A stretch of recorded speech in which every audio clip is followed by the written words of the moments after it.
outside, just enjoying you jamming out. What's up, all you lovely human beings? Welcome to the countdown.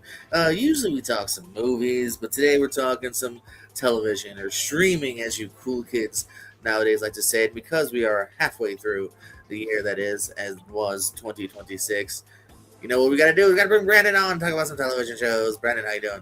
Really good. I remember when we first started this, we started the very first one we did, we had like a 5-minute conversation about like streaming versus TV shows and how I think we each had like one CBS or NBC show. And I was like, What is that? I don't even know what that is. So I don't have any of that on there. But there's some really good stuff this year. Some good multiple seasons this year. What are we looking at? Yeah, these are all stream. Oh, no. There is. I have one. I do have one that also did air on the actual station. So, okay. What do you call it? We count HBO? Because I didn't have a couple. Oh, then maybe I have a couple too. Maybe. Okay, because I forget. I don't even think about HBO being a thing. That was okay. I don't want to. There's one that if I gave you it would give it away. So I'm not going to tell you that one. But yeah, I have 3 if you count HBO. Correct me if I'm wrong. Is there some shows that are just Max exclusive too, or no? I believe so. That's where I get even more confused. Because then I forget sometimes. Yeah, I think there's some stuff that's just Max exclusive, but then stuff that is on HBO proper. So that's why I get even more. Like I don't even think about HBO because I don't know how to differentiate. Yeah, I don't even know actually, to be honest. Well, we'll get into it. We'll get into the honorable mentions. What are outside your top 10 at the moment? So I'm gonna start. I have 5 as we do in the show. 2 of them I have not finished yet. I really love them, and they could make it, but I decided just to make it, to do ones I've completed. So Rooster, I'm working through right now. Really, really love that show. And Ted, well, we love Ted on this channel. A show I did not think I would like. I loved the first season. And for Love Island USA, I have Peacock right now, so I am working through Ted before I cancel that. And then we have came out beginning of this year, Netflix exclusive miniseries, His and Hers, featuring John Bernthal and what's the girl's name from Valkyrie, Tessa Thompson, Sarah Schmernthal. Oh, yeah, Sarah Schmernthal. Yes, a nice 6-episode miniseries, kind of true crimey, murdery. It's a good watch. Just good acting all around. My favorite Letterkenny spinoff, the only Letterkenny spinoff I would bring up on this show, Shoresy, my Canadian hockey show. And then The Boys, final season. I had I did not dislike it. It's just I liked my 10 shows a little bit more. I thought it wrapped up okay. I thought there was some really good stuff in the season, but not enough to make it onto my list. Fair enough. Outside of my list at the moment here, I got Free Bert. Bert Kreischer had a show on Netflix that I watched. I thought it was cute. I enjoyed it. Some decent writing there. At 14, I have The Burbs. I really like Kiki, but I thought it kind of meandered a little bit, and also a very unsatisfactory ending to that. Basically, is like, hey, season 2, right? I have Cape Fear at the moment, just one that is still going on that I also wasn't able to finish for Apple. Some fun, creepy stuff from Javier Bardem. Number 12 is Running Point, basketball show. Hey, I watch basketball on Netflix with Kate Hudson. It's a good show. There's just something, even though I've seen all of it so far, there's just something about it that's not like next level for me, but I do enjoy it. And then number 11 is the Life, Larry and the Pursuit of Happiness, an Almost History of America, the new Larry David show that's on HBO. Only a couple episodes are out, so I almost put that in there, but I'm like, I've only seen only 2 episodes. Yeah, and also I do think there's the slight flaw is that it's very much I do feel is already kind of I can't see this being like multiple seasons because it's already kind of repeating a little bit the format, but a lot of great guest stars, some good laughs. So I'm having fun so far. What you got number 10? So number 10 is a show that I think a lot of people will have near the top of their list, and I really love it. But it's just, again, like I said, crazy year. I have Star Wars Maul Shadow Lord. This is I don't know if it's a mini series or if they're going to do multiple seasons, but it is a kind of a crime show set within the Star Wars universe with yes. I never even Star heard Wars. of this. You never heard of this? Oh no! This is a Star Wars animation. I believe written by Dave Filoni. Say what you want about Star Wars shows, Star Wars movies, Star Wars animation always slaps. And this is, you know, maybe can't say my favorite, one of my favorite animated things, movies, TVs of the year. Darth Maul is one of the most complicated and, interesting characters in the Star Wars universe. And they do a really good job of here. Again, there's more Jedis that escape Order 66. You're like, oh my God, here we go again. But this has a fun, interesting spin on it, where he's trying to get a hold of this person, not to kill them, but to kind of see his little midway of the Force side, which is an interesting take. And seeing him kind of navigate and be a crime lord was super interesting to see. So yeah, it's a quick, 10 episodes, 20 minutes each. It's a quick watch, but it's really, really, really good. And it's got some big names in it. Of course, Sam Witwer's taken over as Maul, but you got Dennis Haysbert, Richard Ayoade, Wagner Moura. You got some cool people in this. So if you're into Star Wars and you want some good stuff, the animation side is where I should definitely highly recommend check out. Well, Mandalorian, it was a lot of fun. Grogu on the big screen. Come on. I like that animation. I haven't always liked the animation styles that they've used, but no, this one's really cool. It's kind of like hand painted a little bit. Like Maul looks great. Yeah. Like I said, it looked kind of cool. Yeah, and the action's great. Number 10 for me on again going to Apple. I have Widow's Bay here. Again, that's something that I'm only a few episodes in, so I'll have more to go. I wasn't able to finish it.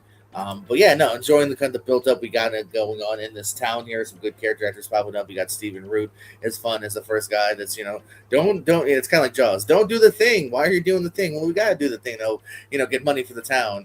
Don't, because it's going to cause a lot of chaos. But they're building up pretty good here. Some really fun, sly, dry humor thrown in there as well. Yeah, I'm enjoying it so far. Widow's Bay coming in at number 10. Brandon, number 9. Never heard of it. Okay.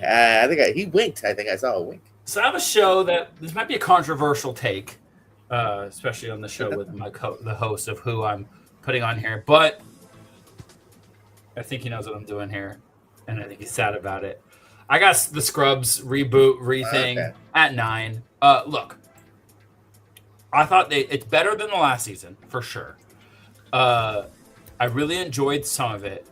I wish it was a little bit longer and they let some of the, the storylines between people kind of breathe a little bit. I don't necessarily love the choices that they've made kind of unwriting the finale.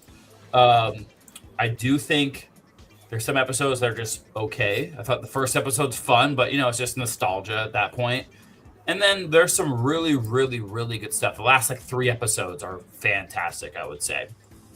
When you have Carla actually finally show up. You have Cox, and you have. I don't want to give stuff away, but you have some actual really good things happen near the end of the season.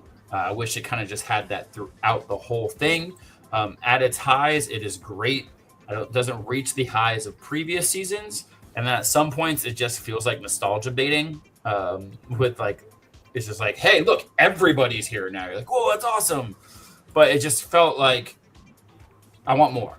So I'm excited that it's doing well, and I'm hoping they give us some more. It just feels like they were like, we're not sure if it's going to do good, so here's just a little bit of a taste. And I wanted a little bit more, but I did enjoy it, and it was good to see all my friends back because they're my friends. Whatever. This is dumb. Coming in number 9, you mentioned it earlier. Actually, we're going to HBO Max. Rooster. Again, pretty much anything that seems to come out of the Ted Lasso shrinking camp seems to do pretty good here. And this is another one here. In fact, hey, look at that. The guy, who was it? Jamie from Ted Lasso is the ex-husband. I thought I had the trailer, but I didn't. But anyway, yeah, Steve Carell just kind of figuring out his life. Everyone else kind of doing the same thing around him too. Again, you get some alumni. You get Johnson McGinley, who's actually in this probably more than Scrubs. So if you want your McGinley fix, I think that's why. I think they were doing both for you. Yeah, no, I mean it just makes sense schedule wise. You probably can't kill Cox too much. And Zach Braff directed a bunch of it. Yeah. He's been doing some. I know he did some for his other shows as well. So yeah, no, again, just enjoying it here too. And I really do love me some Steve Carell. He pops up actually later on my list as well. So yeah, Rooster coming in at number 9. What you got at number 8? Okay, number 8, a show that shouldn't work, but a show that everyone leans into it so much, and it just makes some magic. Spider Noir, a quasi semi kind of sort of spin-off of the Spider-Verse movies, Spider-Man, Into the Spider-Man, Spider-Verse. They never mentioned Spider-Man in this. I'm not sure if that's a way of getting around some certain things. They always call him the Spider, but Nicolas Cage returns as Ben Reilly, a private investigator. And yeah, I thought this was actually pretty fantastic. They do a really good job of hiding the budget, I would say, in this. You have a choice of watching it in black and white or a colorized version of it. I switch back and forth every now and then. I found that some people recommended you like the noir stuff in black and white and the action stuff in color. I actually liked watching the action stuff in color because I felt like, again, it was a way of kind of hiding the budget a little bit. I don't think they spent too much money on this, but when you have it in black and white, when it's supposed to be like the 30s, and it's supposed to be kind of campy and cheesy and noir, it really works. And the costume designs and everything really work in the way that they don't have these big crazy special effects. With Sandman, he just has a little bit of sand on his face. It works in black and white and with the whole vibe of the series. So I really enjoyed it. I thought Nicolas Cage does a great job of like over the top, being James Cagney, just like doing his, his 1920s black and white kind of noir detective thing. I thought he does a really good job here. And just everyone kind of gets they just understand the assignment, I feel like, on this. And it was nice being kind of separated from the MCU, didn't have that expectation, and they're able to do something just weird and silly. And it kind of it made for like a nicer watching experience of just like, this is just something fun to watch it. I thought they did a really good job. Yeah, that was a huge blind spot. I don't know why I keep meaning. It's funny too. I think I need to write things down better, because sometimes I'll be like, man, there's nothing to watch. Whatever, I'll watch this again, and then forget that like I haven't started Spider Noir. So yeah, I need to keep track sometimes better. I was watching Super Troopers 2 again earlier, so my bad.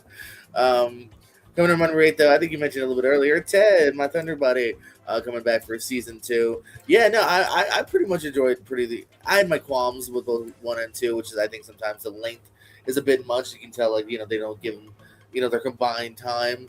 They don't chalk them on their time. So something I think the jokes kind of went a little too extended, but it's still very fun. Good writing. I love the cast at play here. Sometimes it does repeat itself a little bit as well, as why it's not higher on the list. But the laughs are definitely there here. And kudos to whatever money they use, because, very seamless Ted in this world here. I always sometimes get thrown out of stuff with CGI where it's like a monster and you're like, that monster's not there. But he very much actually feels a part of this world. So I think always kudos on that. Hope they do a third. They kind of do wrap it up and kind of segue into the film, it seems, to a degree. But I like this world. So, and I think actually this kind of fits like a fun, 20, 30 minute, episode arc. So Ted coming in at my 8. Brennan, I'm joking. Well, you can blame that budget for a reason why we're not getting a season 3. They said it costs way too much money to do this, so they are scrapping it. Yeah, but hopefully they find a cheaper way of doing it. Because it really is funny. All right, this is a superhero show, so I shouldn't do another one. So I'm going to talk about Wonder Man. This isn't a superhero show. This is a show about an actor. This is a show about Hollywood. This is a show about a guy who's hiding a secret. And it's fantastic. It's so good. Again, like I said, I like when Marvel uses their TV shows to do something weird. And just do like something that you don't want to see a full movie on, but you give us just like something weird and fun to watch. And the 2 leads in this, I gotta look up his name because It's way too. Now you have Ghoul Mateen the second, and Ben Mateen and Ben Kingsley. Together, got this little buddy kind of comedy going on here, and yeah, it's just an interesting kind of character piece of like a guy who doesn't want to be a superhero, wants to be an actor, playing a superhero, but he might have some other secret, and he can't let that out. And you kind of find out why he can't let that out because he has, there's a cool little flashback episode with Josh Gad, which is pretty great. But yeah, this is it is a lot of fun to watch. Great performances. He was in. I didn't see Man on Fire, but he's in Man on Fire, and now I definitely want to watch that new show that came out. So I want to watch that because of his acting in this. So yeah, I thought he did great, and I'm interested to see. The problem with the MCU is like this. I like this, but now let's see where it goes. Like we built this character, now let's see him. So like if this is the last time we ever see him, it feels kind of a useless, just kind of random spinoff. But I would like to see him more. So I'm excited to see where this character goes. But yeah, a lot of fun to watch. Yeah, no, I agree. I thought it was a good show. Coming in at my number 7 here, we got The Four Seasons, show about a different trio of group couples going on vacations and the shenanigans that ensue from there. You got the great Coleman Domingo and his husband. You got Tina Fey and Will Forte. And then finally, there's a third couple, Carrie Kinney and originally Steve Carell, who only pops up a little bit in season 2. So not a lot of Steve Carell in this season. A little bit of Steve Carell this season. And yeah, just really funny, smart, well-written. This is based on a movie that Alan Alda did back in the day. In fact, Alan Alda actually plays one of the couple's fathers. So even Alan Alda actually pops up as well. And at least he did season 1. I'm not sure if he pops up in season 2. I think he does once. But regardless, just a good, trail of, of love, finding love, or, keeping it fresh in a way, if you will, growing love and later on in life as well. So, yeah, The Four Seasons. That's a really tight, good Netflix show. And my number 7. What you got number 6? Okay, so number 6. I've done 2 superhero shows in a row, so I can't possibly do a third. So I'm going to talk about Daredevil Born Again. The sequel, season 2 of Daredevil Born Again, season, 5 of Daredevil? I don't. Was it 3 then 2 or 4 then 2? I don't remember. But more Charlie Cox. I love Charlie Cox as Daredevil. I really like this season even more than the last season of Daredevil Born Again. I liked last season how you had a lot of the courtroom stuff and you had the politics between him and Fisk, and then taking it to the courtroom. I thought that was very interesting. A lot of people complained that he wasn't Daredevil enough, and then in this one they ramp it up. You get Daredevil. He's in the whole show. He's in the whole season. You get to see him. You still get that courtroom stuff. You get a lot of parallels to kind of what's going on in this country currently, which some people complain about, but I think if it lends itself to the story, it does. It's just more of a testament of what's going on in our world than their show. But yeah, I thought it was a really, really good show. A lot of good twists and turns in here. Fantastic action. I will say, you guys see Jeff, they're bringing in some other people, which is cool.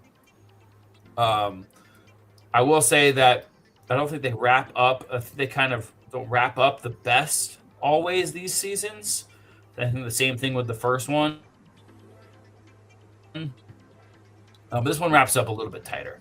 But yeah, it's still, again, I think Charlie Cox is great. And then, of course, Kingpin is just fantastic to watch here. And I'm excited to see, hopefully, and I know they're doing another one. So I'm excited to see where it goes. Hopefully it kind of shifts a little bit because we have had a lot of Murdoch versus Fisk, Murdoch versus Fisk, Murdoch versus Fisk. And now he finally kind of won. So let's see where it goes a little bit and kind of take it a different route. But I'm seeing that they're bringing in Elektra and they're bringing in some other people. So hopefully we get like an actual good Defenders spin-off or season or something like that. So, but again, it's one of those characters that I'll watch no matter what. And I like the more grounded type Marvel stuff. That's the last two I picked were like a little more grounded. Well, I'm going to go for my superhero pick now. Jury Duty, Company Retreat. It's coming in at my number 6 here. This is all your fault, Brendan. You're the one that told me to watch season 1, which I did. I thoroughly enjoyed. So when season 2 came out, it was a pretty easy binge. In fact, it was one of those ones where like I don't know if I just assumed they all came out at once, or if I thought maybe I had enough time had passed where it all did, where I finally caught up and I was like, shit, no, I want to watch the next episode. Shit, I gotta wait. I'm not used to that anymore. I'm used to having it all. Mm-hmm. But yeah, this show very much hinges on, and if you don't know what the show is, by the way, for anyone watching, it's a hidden camera show where it's like a sitcom, but there's one guy that's not in on it here. So the one guy you'll see probably soon, he is a new hire at this company that's going on. That guy right there holding his mouth. He's going on a company retreat. He's like a new hire, and he just wacky characters surround him, wacky situations, but it really much hinges on the fact that this is like a good, try hard, funny guy. The way it ends, the finale.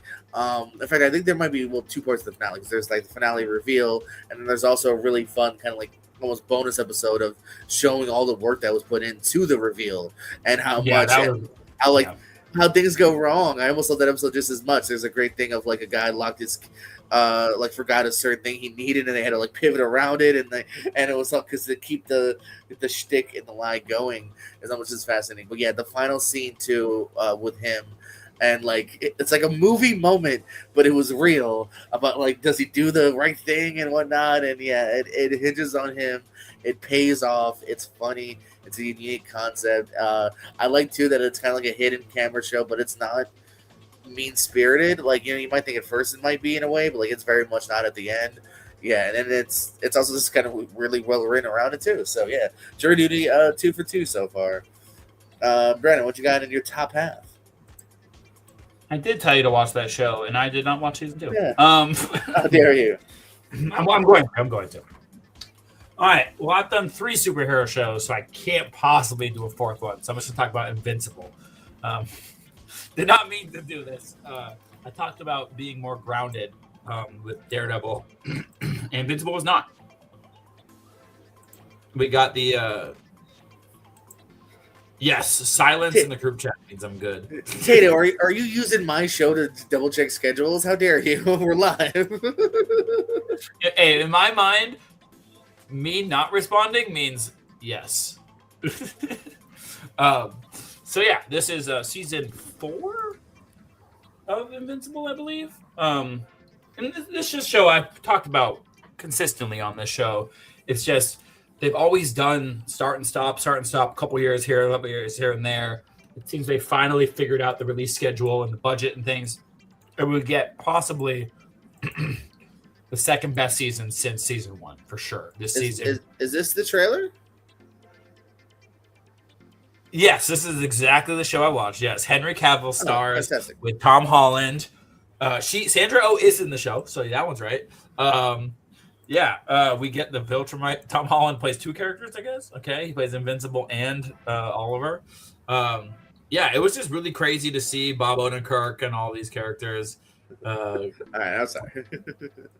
But no, we get like we've been hinging on this moment for a while, and we finally get the payoff. And you get some really, really horrific things. You get some really, really dark things. You get some really funny things. The show really has it all. And we had a couple dips in season 3, a little bit, hit and misses here and there, but it really, really is a fantastic season here. It wraps up things, doesn't wrap up things, but kind of, wraps up the season nicely and gets us ready for the next season, and which I haven't read. I've read up until this point, so I was excited. Now I'm excited to see.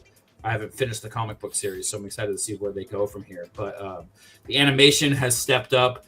The budget has stepped up. I know they were having some issues with that. Sometimes they'll just throw too many celebrities out there, and people are like, just, hey, step back the celebrities and just focus on the animation. And I think they finally started doing that, putting their money not into the cast, but more into the actual product. And it's starting to pay off. It's some really, really great superhero. them struggling with power, struggling with secret identities, struggling with responsibility, and you get some really great moments in the season. Yeah, no, I also really enjoyed season 1. I should catch up. Coming in my number 5 is another show returning, Malcolm in the Middle. Life's Still Unfair. We return to our friends over at Malcolm in the Middle. Everyone but Dewey didn't come back for the new revival here. They do recast him, but he's also not in it that much either. Very much about Malcolm. Kind of sadly has completely stayed away from his family for the most part all these years, which uses work as an excuse. In fact, the point to that, he has a 15-year-old daughter that they don't know exists. I think that's a bit mean-spirited, but that's where the chaos ensues here is when the family finds out. First, it draws Bryan Cranston to a deep depression. Later on, he gets very high. Cranston, I don't know if you guys know this, Bryan Cranston, really talented, really funny. This guy should be on TV more. He absolutely kills it here. Maybe put some of my favorite stuff is with how the whole family has a fun stuff. There's a good subplot with the older brother. About how he has a kid, but the mom still doesn't have time for him. He's trying to rank up her caring about that. A couple cameos from his buddy, who only could talk a couple words at a time. Oh, shit, yeah. He's back. His dad's back. His dad's very funny, Gary Anthony. Good seeing this group back together again. And it very much feels like a season 1, 2, or like a more to come, the way they set it up. So I don't know if, again, that's just kind of like the Scrubs hopeful, like, all right, if this does enough money, we'll do it. Because it very much seems like a comeback next year, even though I know it wasn't for sure at the time. They advertised it when they announced it as like a short, like, here's just a quick little mini. Yeah. But I bet you they did that as like a kind of a that's dip the toe. That's my qualm, is that it really feels like a comeback for another season at the end. And it wraps it up to a large degree, but it very much was like, well, the daughter's like, well, now that I'm in this family, and I'm like, oh, you don't barely saw you in this family, the way it ends, kind of. Yeah, I could see them kind of being like, well, you guys liked it, so here you go. You liked it so much. Number 4. So I've done 4 superhero things in a row, and I can't possibly do a 5th one, so I'm not going to. I'm going to talk about The Pitt. This is a show that was at one point my number 1. I think last year was my number 1 show. Oh yeah, what a dip. Not so much a dip as in there's 3 other shows that I love a lot more. Again, this show I do think took a little dip from season 2. Still great quality, great acting, great everything. I thought just maybe the gimmick of it worked a little bit more. The first one, still loved watching it week to week. This one just felt even more of a slow burn of like somebody's going to break, somebody's going to snap. And it happened just a lot later. So it just felt a little more like there were some episodes where it's like, wait, that was it. I know, with the format of the show, every hour being an hour, you can't have every hour of a shift be like, oh my God, what's going to happen next? But they kind of tried to do that and it wasn't big enough. So I thought just that it was a little slower here. But again, week to week, each episode is still packed full of drama, packed full of chaos and just gut-wrenching stuff here. It just wasn't as consistent for me as season 1 was. Still one of my favorite shows on TV. Still a show I will always watch as weekly. This is a weekly show for me. This is not a show I wait for. This is a show I watch live. And it was great. Another show I'll talk about. It was I had a show come out on Tuesdays. This came out on Thursdays. It was a nice, like, every week we had like kind of consistent. It was nice. I enjoyed doing that. Now we have nothing for Love Island every single night. Which that's cool too. It's cool to have something to look forward to, But yeah, The Pitt was great. I'm a big fan of Brad. I really wasn't listening to you at the top of the show, Brad. Did you say you have The Boys in your honorable mention? I did, yes. You son of a bitch. Number 4 is The Boys for me here. I definitely do think it has kind of become a bit repetitive, and I have my qualms with the finale, but at the same time, I gotta give a little love to The Boys. Here we're saying goodbye to them, I think. I don't know. They're kind of set up more stuff, but maybe they didn't. I don't know. You'll see. Again, I think they're fishing for spinoffs, Walking Dead style. We'll see. But yeah, so the boys finish off here. Again, mixed bag of. I think there's a couple characters they finished perfectly. A couple characters they did okay with. A couple characters not totally happy with. Definitely wanted either more or different. But if you like the previous seasons, you'll have fun here. Yeah, just it knows what it was. I don't think it did a bad job with the finale here. It's definitely, a finale I think is a very important thing, especially when you spent these years, invested in several of these characters. But yeah, a good celebrity guest star episode 2 for a little, what was it? Seth Rogen, Kumail Nanjiani, Chris Mintz-Plasse, Will Forte. But hey, shout out to Will Forte, second shout out on the list. Seth Rogen was last year. he hasn't had any shows this year yet. But yeah, the boys still good fun here. And till next time, you cunts. Because they say that a lot. Like a lot. That was actually one of my qualms. That I felt like every character that they walked into was like, "What's up, you butt-chugging cunt motherfucker?" Like, really? Every character talks every that way? character, yeah. Every character. Like, little girls to grandmas to, just every character was just like, yeah, I'd love to, if you want to send 7 times sideways on Sunday. Yeah, there was some good stuff. I wish they didn't cancel Gen V, because I thought Gen V was actually kind of more interesting than the boys. But also, too, what a waste of those characters for the boys. Yeah. Which I haven't seen Gen V, but I've looked up later on great. like what it's those really, characters really were. But no, even from my perspective, from my perspective, I was like, who are these random characters that kind of come and go? And then later on finding out, like, oh, they were super important. I'm like, oh, that kind of sucks then for Gen V watchers. Yeah, a real kind of F you to Gen V watchers. Which makes me, in a weird way, glad I didn't see it, because I feel like there's no payoff now. Yeah. All right, so top 3. House of the Dragon just started. I still need to catch up. I'm going to, now that I'm doing this, I'm going to watch House of the Dragon tonight. Catch with season 2, but season 3 just started, so I'm not going to put them in there. But there was another Game of Thrones show this year, and it was fucking awesome. And the Night of the Seven Kingdoms. And I'm going to start this off by saying I did not like this show the first time I watched the premiere. And then I rewatched it before I watched episode 2 the next week, and then I went live. And the reason I didn't like it is because and they do a good job of telling you what it is. It's very different than Game of Thrones. This is a comedy. Oh, that kind of night. Hold on. KNITGHT. Yeah. This is a comedy. This show literally starts within the first couple of minutes. They start playing that Game of Thrones music. You get excited, and then it hard cuts to the character shitting his pants, and you're like, "What the is this?" And that really rubbed me the wrong way. But then I realized, no, it's actually a good thing. They're letting you know, like, this is Game of Thrones, but it's not the Game of Thrones that you're used to. This is lighter, this is sillier, this is funner, and it makes for an all-around really joyful experience of just this blumbling idiot named Duncan the Tall, who's just trying to win a tournament, and you learn a little bit more about him as they go on. And again, you have that horrific Game of Thrones backstabbing, you have the drama, you have not as much of the nudity and sex as normal, and that's fine. Boo! This is a short story that they did as like a character that is mentioned in Game of Thrones. Duncan the Tall was mentioned, and you get a little more backstory on him. And now it's going to open up into like kind of a fun little buddy comedy, light medieval excursion that I think season 2 is going to take it to. But there was some really, really good stuff here. Some great action. Some, like I said, there's some holy shit moments that you come to find in, Westeros.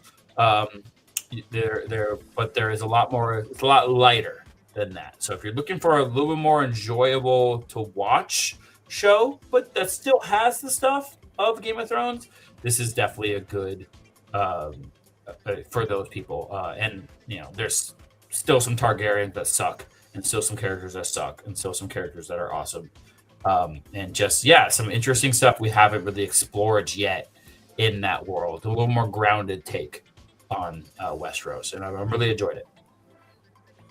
I don't know, you lost me at less boobs. Coming in at my number 3. Hey, a lot of boobs in this. Margot's got money troubles going back to Apple. This is one I was able to finish and binge nicely here. So The wonderful Elle Fanning falls for Michael Anagrano, her teacher here. They get pregnant unexpectedly, and he kind of leaves her high and dry without any help. She has to figure out how to, defend for this kid. He actually at first doesn't even want her to keep it. Really great side cast here as well. You got Michelle Pfeiffer as her mom. I first came on to the knowledge of the show hearing that Nick Offerman is playing a pro wrestler and fights Chris Jericho.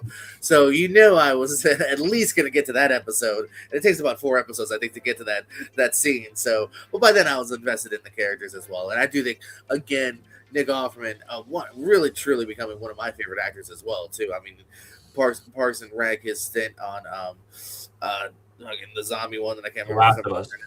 Yeah, thank you. his guest star stint on that. Anything he pops up in. He's really good too. Although the wrestling scene did bother me, I got to do a quick rant. They're at a wrestling convention. Jericho's doing a match. He sees Offerman for the first time in a long time. He tells him to come in to have an impromptu match. That's not how that works. Then Offerman goes in with Nicole Kidman, who's also a wrestler. They have this weird 3-way that just not how wrestling works, guys. Stop it. Okay, so hey, join the ring. Call it in the ring. No, but then they had a weird 3-way, and then all of a sudden one of them's the ref, and I don't know what they were doing. I'm just saying, it was bullshit. But yeah, no, this is a great cast. Marsha Gay Harden is Anagrano's shitty rich mom. She's great at being horrible. Remember her? She was horrible in The Mist. But when I say horrible, I mean the character is horrible, and she's great at it. Greg Kinnear, who has a couple interesting turns as well, as the potential new husband of Michelle Pfeiffer. Just really engaging story here. It sets up a potential season 2, but also a nice kind of concise ending to season 1 as well. So Margot's got money troubles. Brandon's got number 2 troubles. What you got? Jordan, the entire time. It's Michelle Pfeiffer. Okay, get it right, please. Okay, number 2, a show that you is there first? I think our first cross. Oh, I know what your number 1 is. Our first crossover. I think we're finally getting it. Your number 10 is my number 2, Widow's Bay. I have finished Widow's Bay, and I really love this show. Again, I think just from being something different. It is, like I said, it's a horror. It's in the horror genre, but it is a dark comedy. I think Matthew Rhys is hilarious in this. Is kind of like the straight, he's just trying to be a good mayor, and you get, again, like I said, Stephen Root plays that Jaws type of don't go in the water.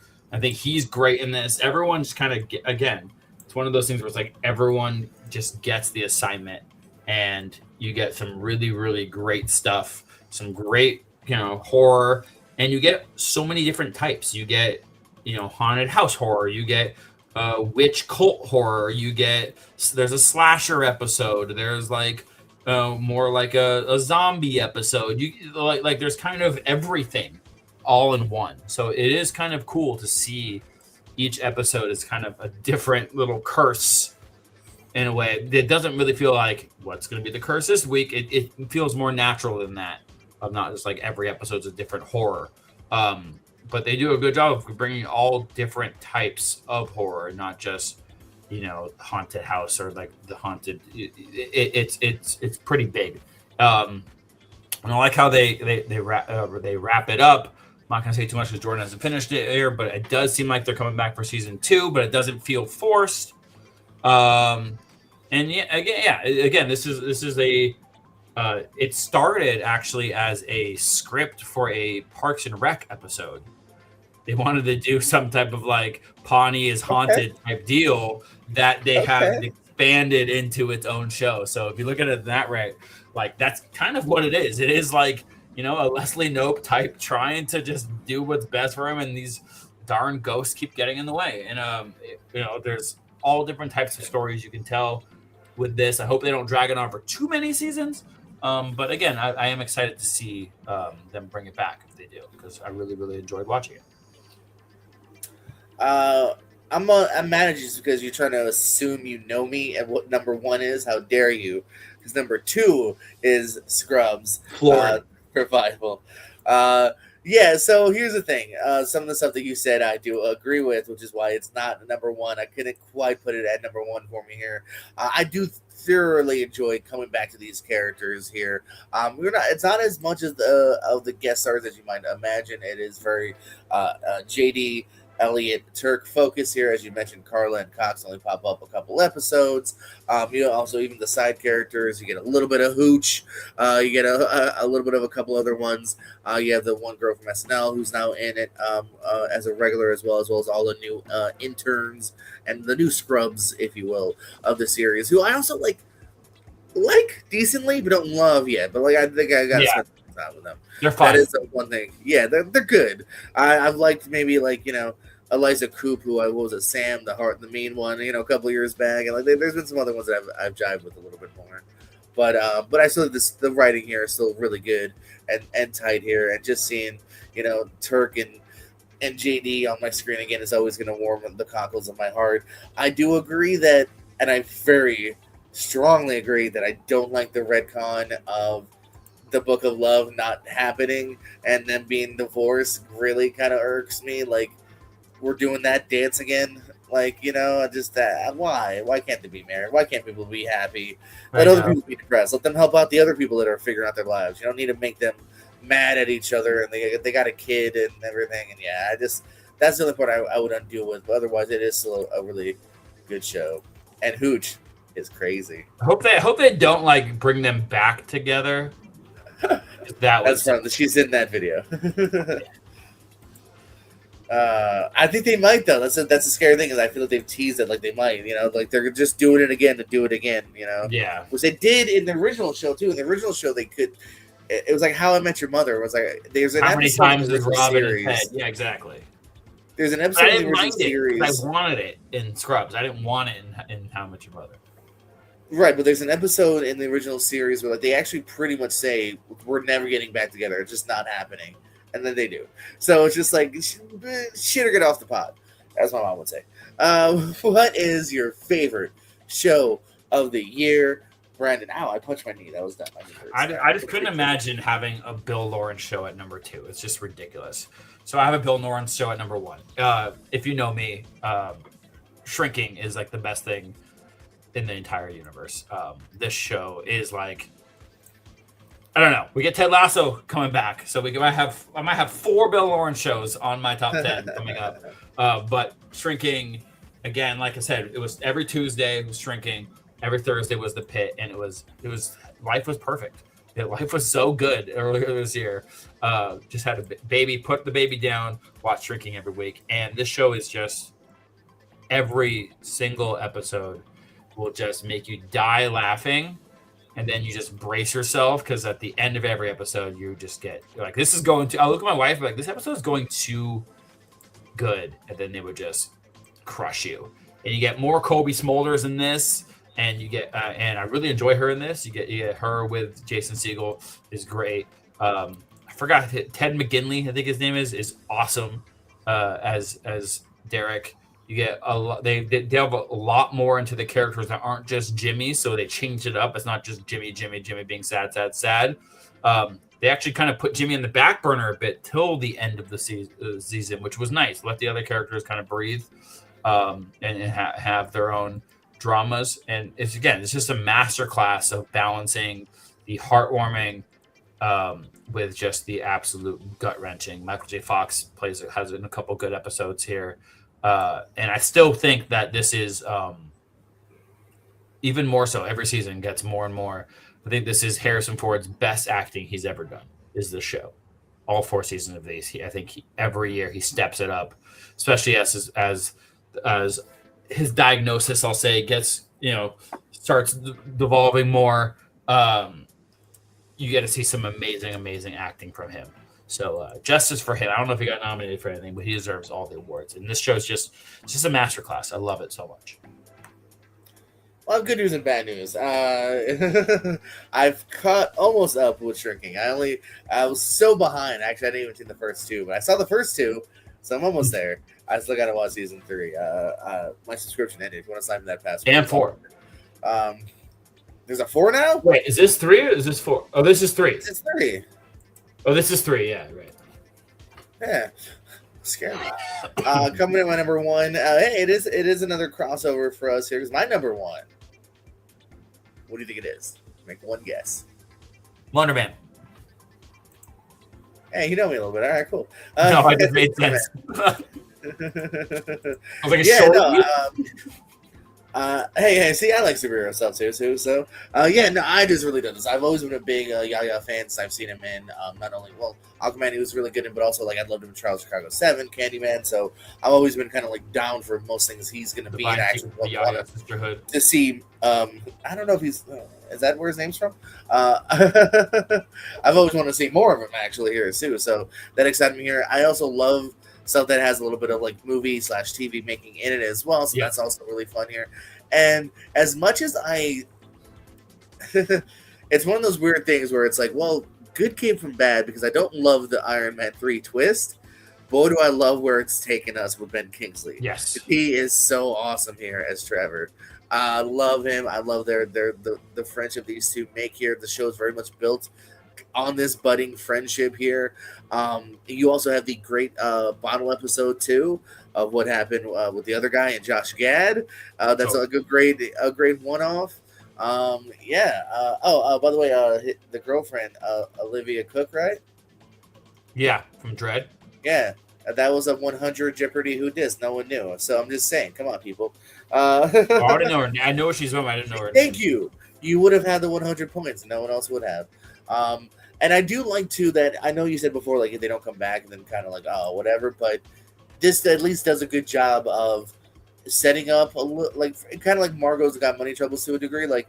Kind of job of setting up a season 2 for potential, but at the same time, if that never happens, I don't feel like we're leaving anything hugely blinded by. I want more, but I just do like the fact that it at least has an ending. The Burbs, I think, is the worst example of you really don't even get a satisfactory ending to that story, and it's very much like come back for more. And what is it, the podcasting show with the girl from Big Bang Theory and Chris Messina, like that every month was come back for more, and at least this kind of wraps up and has a good finale. What are you sharing? For later. When it's my time. Okay. Hold on. Don't look at this. Brandon, we have talked our favorite shows of the year. With plugs, parting words, the floor is yours. Okay, now put it up. Oh, okay. We were there. All right. There we go. Yeah, we were there. So here's my list of things I've watched, courtesy of Track. Okay. X-Men 97 has just started, so I haven't gotten there yet. So I haven't finished Beef.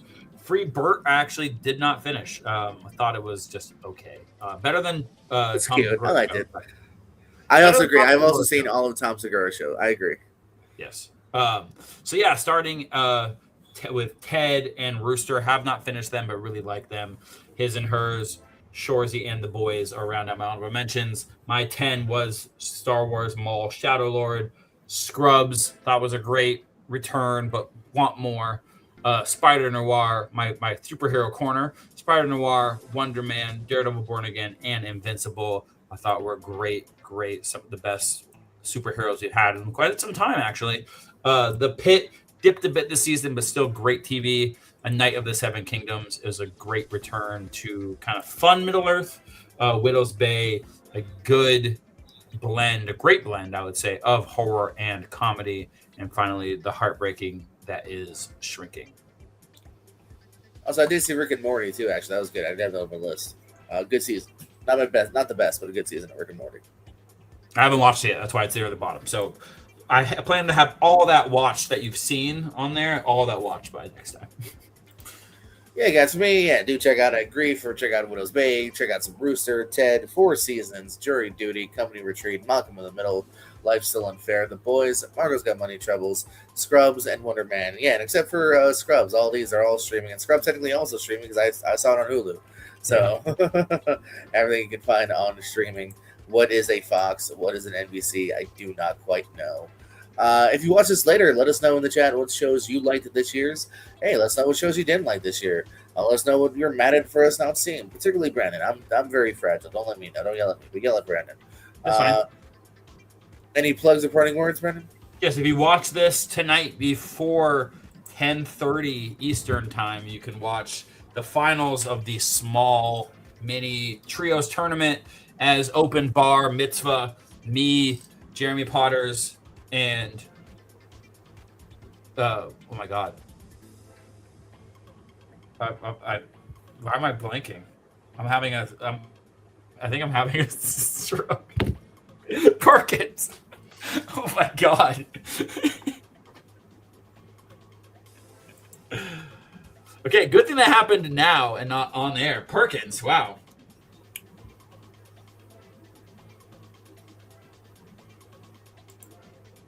Thank you. Okay.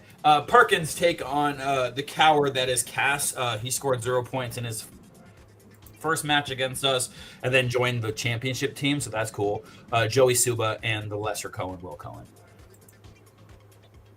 Heck yeah, I always follow our friends over at Lights Out. Stay tuned here. I believe Sunday, we're going to have a big night on Sunday because we're having, I believe, not one but 2 tournament matches, both of 8 people who are available on Sunday, so that's when we're doing it. So yeah, more tournament shenanigans happening on Sunday, and one more countdown to come too soon on the best movies of 2026 so far. Stay tuned for that. Until next time, for Brandon, for me, for you, for everything